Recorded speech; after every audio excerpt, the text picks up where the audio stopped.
Magandang araw mga ka-vibes. Tupad na tupad po. Tupad na tupad ang pangarap sa Serbisyong Suarez at Alona Party List. Ang mga pangarap ng malayang republika at bagong Pilipinas ay nagpapatuloy at isinasakatuparan pa.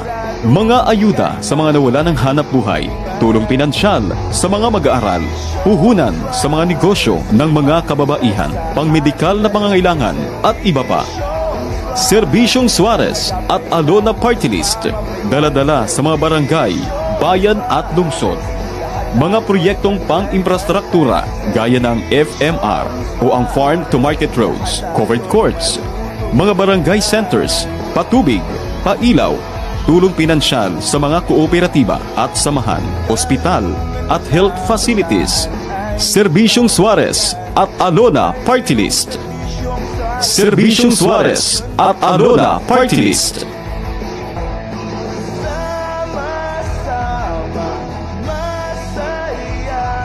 Serbisyong Suarez, may pag-asa.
I think it's a great opportunity that we have the young voices of the House of Representatives.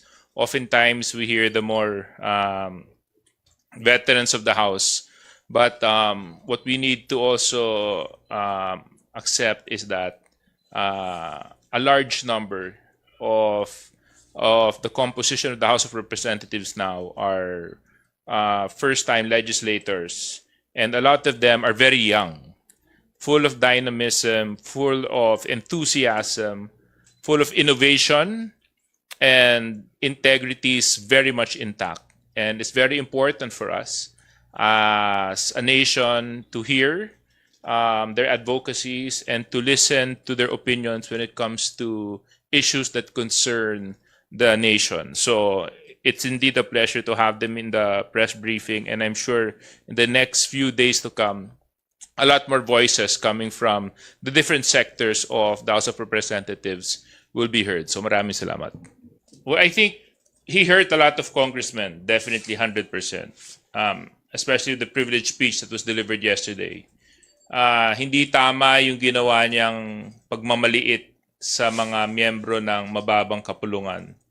Hindi tama nung sinabi niyang district representatives lang kayo, party list lang kayo, at kami, nationally elected kami. Hindi po tama yun. Especially, we're in a bicameral system of the legislative branch wherein we're both co-equal. I guess my young guns are a little bit kinder than myself. Ako, ang motto ko na lang pagdating sa mga senadors, we will never forget. Okay, just a follow-up question. I'm Mela Lasmaras from PTV4. Just a follow-up question about charter change. Actually, for DS Suarez po sana, but other congressmen can also answer. Kahapon po kasi sa ating press conference, nanawagan na rin yung House leaders na imbes na World War, manaig na nga at magkaroon na ng healthy and democratic discussion. Sabi nyo nga po, let love rule. Pero ang nangyayari po kasi, sa ngayon nga, tuloy pa rin, even sa Senate plenary, meron pa rin message about sa House at kumbaga ay tuluyan pa rin yung mabibigat na salita. Para sa inyo, kailan po kaya natin to nakikitang mahihinto at given na isang buwan na lang ay mag-break na, Holy Week break na ang Kongreso, sa tingin nyo, kayang-kaya pa rin naman pong itong maipasa itong RBH 6 naman sa dalawang kapulungan ng Kongreso? Well, I can't speak on behalf of the Senate when it comes to how quickly they can do their work. But I can speak on behalf of the House because this is what I am a member of. When it comes to productivity, in absolute terms, the House has delivered in all SONA legislative measures, in all LEDAC requirements, and in every legislative action that has been asked of us by the executive. So when it comes to efficiency and productivity, undoubtedly, unquestionable ang House dyan. Ngayon, sa bahagi ng Senado, it's mixed signals eh. SP Mig said matatapos nila before Holy Week. Now, sinasabi ni Senator Angara, baka October. Tapos may ibang senators na nagsasabi na wag daw mamadaliin. So, we really can't hold on to a definitive timeline when it comes to how soon the Senate can act on RBH 6. That's why I'm asking the media to please ask them what is their timeline.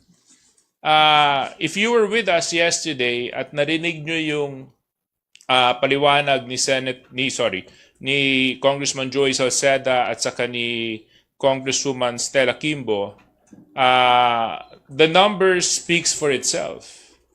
The Philippines is now 8th from the last of 10 countries. So how long do we have to wait before we actually realize there's so much work that needs to be done para maipasa natin tong RBH 6? At saka the passage of the RBH 6 is just one step. After we do the RBH 6, we're going to have to move with having a plebiscite. Then after we have a plebiscite, we're going to have to operationalize the Constitution by enacting laws. And I'm telling you, aabutin na tayo ng midterm elections. Pagkatapos nun, may bagong set of congressmen, may bagong set ng senators na darating. Baka ma-operationalize natin to, masyadong dulo na sa term ng ating Pangulong Bongbong Marcos. That's why ang panawagan ko sa Senado, and we have been very consistent since January when we've been having this press conference, do your work and do your work fast because time is not on our side. And neither are the other countries in the world and the businesses and the investors. They are not going to wait for the Philippines. We need to make sure that the gates are open for them to come in. It's the youth of the nation who's asking for statesmanship. It's the youth of the nation who's asking for interparliamentary courtesy. It's the youth of the nation who's asking to actually work and move forward. So I think that is such a welcome development for us na you're seeing young voices expressing their dismay, but at the same time, young voices expressing their hope that they want to move the country forward. So I just wanted to point that out because, it's such a revelation, I guess, for everybody. No? Thank you, sir. Talent manager. Actually, I wanted to escape myself from the discussion. But since I was asked, I still consider myself quite young. Quite. Wag na lang young, quite. I think what the Young Guns show is the diversity presently in the House of Representatives. It also shows the aggressiveness and the enthusiasm and the fresh ideas that they bring to the table. Na kung titingnan naman natin to at ihahambing natin sa ipinaglalaban natin na pagbabago ng ating konstitusyon, nakikita natin na parallel talaga.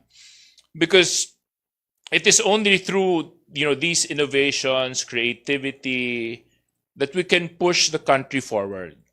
And in order to push the country forward, we need to be able to remove the restrictions that hinder us from propelling the Philippines to the next chapter. And I think with the fresh talent that we have in the House of Representatives representing their respective districts, and mind you, itong mga young guns na to, hindi to yung silent majority ng House of Representatives. They're actively participating in committee hearings, actively participating in deliberations, pushing legislations, and coming up with concrete policies that create the legislative agenda for the House of Representatives. So I think it's a welcome development, and I'm sure it won't be the last time that you'll be hearing from them. You can contact me after the press con para sa susunod na ilalabas ng Young Guns. No, just joking. But I will make it a more regular engagement because there are other Young Guns and other younger members of the House that would like to express their opinions as well. No? Thank you, DS Suarez. Big Simintak of Net 25. Yeah. Well, I'm sure the National Security Council is on top of the situation. And with regards to the threats that happened yesterday, I think they were all mischievous and non-existent. So I hope this is not part of any destabilization attempts with regards to efforts and services and programs being done by the government. But we can't comment on that. Siguro antayin na lang natin na yung proper department at ahensya at kalihim ang magbigay ng komento tungkol po doon. No? Well, it's gonna take so much time. Really, I mean, if they plan to go around and do a road show, there are a lot of ways of saying you're in favor and you are not. So I hope this is not one way that they're saying that they're not in favor, no? Kasi maliwanag naman yung mensahe ni Presidente last week. He is for charter amendments, specifically on economic provisions. And this does not need any delay on the part of the Senate, on the part of the House. So, tama si Congressman D. They can invite. They can do 2-3 hearings every week if they want to. But you know what? What needs to be done is, we need to act on a quicker pace. So, yun yung mas mahalaga para sa atin, no? And, of course, on your second point, do I agree with it? From where I stand, I don't think that would be a prudent way of going through the process. Because remember, you mentioned a word, subcommittee. So meaning, pagkatapos ng subcommittee, iaakit pa yan sa mother committee. Ngayon, ang tanong, anong gagawin ng mother committee? I-adapt lang ba yung findings ng ginawa ng subcommittee o panibagong hearings na naman ang gagawin ng committee level? And after that, didiretso pa yan sa plenary debate sa Senate. Now, that's why you have to ask them what's their timeline.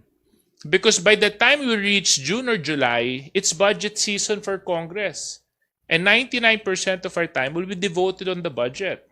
So when is our window to actually get this whole charter amendments operationalized? It's within these few months before we hit SONA. So kaya ako talaga pagdating sa Senado, palalampasin ko itong Valentine's, mahal ko pa rin kayo, kasi ang mensahe ko lang, bilis-bilisan nyo lang yung trabaho ninyo.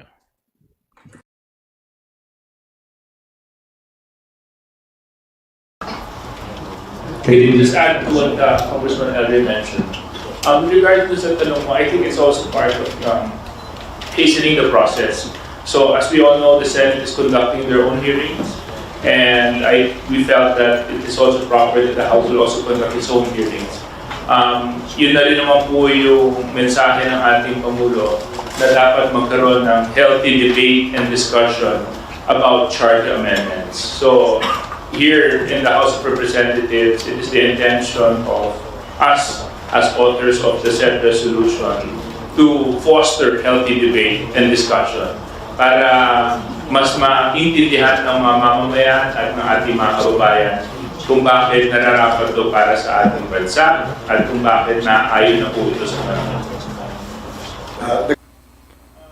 And in addition, we also have to look into the window of opportunity to actually tackle this. Kasi pagpasok po natin ng kalahati ng taon, SONA na yon, ang susunod na tatalakayin na ng House is the budget for 2025, where 99% of our attention will actually be focused on that. So if we are Feb now, March, April, May, June, July, we have more or less 3 months, 4 months of legislative time to actually tackle this. So I do hope that once the bill hits the plenary, action would be taken na mapag-usapan to sa pinaka mabilis, pinaka exhaustive na paraan kung saan inclusive ito sa lahat ng mga stakeholders na magiging bahagi sa pag-uusap at pagpupulong.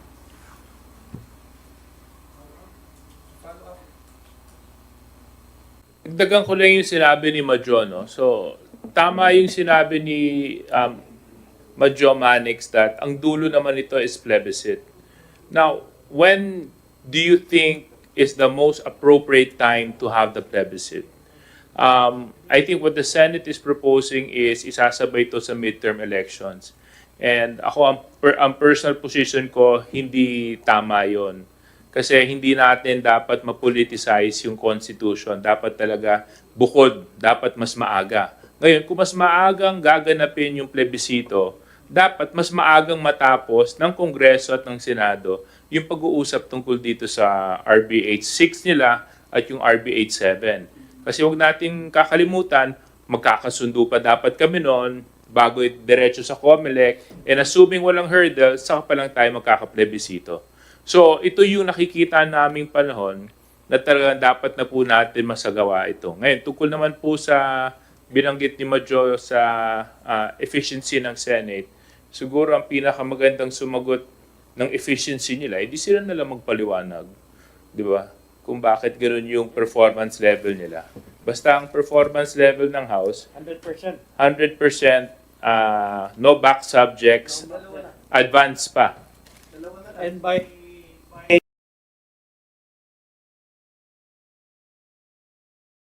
And if I may add, Madjo, one advantage of the Committee of the Whole is everybody gets to participate in the discussions. As opposed sa isang committee hearing, tulad ng sinabi ng ating majority leader, yung mga miyembro lang muna ang magdi-discuss. So given the gravity of the topics to be discussed, given that we will be discussing, debating on amendments of the Constitution, we thought that it would be fit that everybody should participate. All 309 members of Congress participate, and let us open the doors to everybody's ideas, opinions, suggestions, topics, violent reactions, if there may be, just so that we can show that there is indeed truthful discussion from all sectors, from all regions, from all districts, from all provinces, represented by their respective congressmen duly elected by their constituents.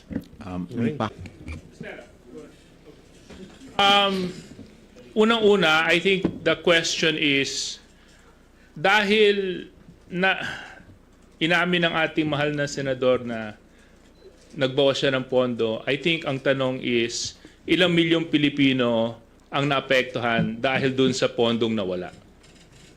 Kasi base sa sinabi ni Congressman Abalos, matatapos naman pala yung listahan by 2023. So therefore, may target beneficiaries na dapat yon. Now, in so much that she said that she removed the funds and diverted it somewhere else, which I think wouldn't affect the fiscal space dahil may budget ceiling naman tayo, ang mas malaking tanong, ilang milyong Pilipino at ilang households ang naapektuhan dahil nailipat yung pera. At mukhang hindi lang yata nung 2023 nangyari ito. Yeah, and I don't know if my reaction would be right. Maybe JC can correct me kasi four-piece representative si JC. So, yung sinasabi na hindi magagamit yung pondo, kaya inilipat sa iba, hindi naman ibig sabihin na matatapos yung paggamit ng pondong yun sa 2023. Pwede naman yun, ipagpatuloy pa rin yung paggamit sa 2024. Diba? So, hindi dapat naging dahilan yun. Kasi yung payables noon, yung mga beneficiaries noon, tuloy-tuloy pa naman sila tatanggap kasi huwag nating kakalimutan, 4Ps is a law. You know, it's not just a regular program, it's not just a project that comes and goes, it is a law. So it has specific beneficiaries, it has specific objectives, and therefore the funding has to be secured to support the intent of the program. Now, of course, with this revelation that we found out a few days ago, I think it is incumbent upon the House to find out kung ano naging epekto nito sa programa, number 1. Number 2, kung ilang milyong Pilipino at households ang naapektuhan sa programang ito. And of course, kung babasihan po natin yung statements ni Secretary Rex kahapon, kung paano pa natin palalakasin yung 4Ps. No? I think the President has come up with some ideas in how to make it more responsive considering the inflation that is happening in our country. Para sa ganun, yung piso mo dati ay ang effect nun ay piso pa rin katumbas na tulong ang may bibigay ng gobyerno. So, yun po yung aking opinion tungkol po doon.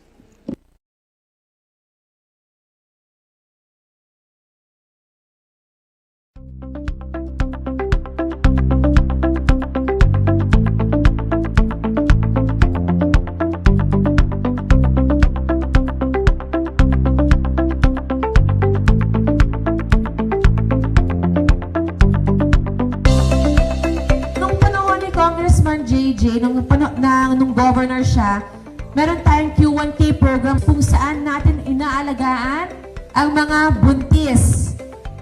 Diba habang si mommy ay buntis, hanggang manganak siya, hanggang sa 1,000 days ang baby. And it's very important na si mommy ay healthy. So yan ang isang programa ng Alona Party List. And I really focus on that program kasi ako rin ay nanay. Ay, alam ko ang pinagdadaanan ng isang nanay. Kaya I always make sure na tinututukan ko palagi ang mga buntis sa ating distrito.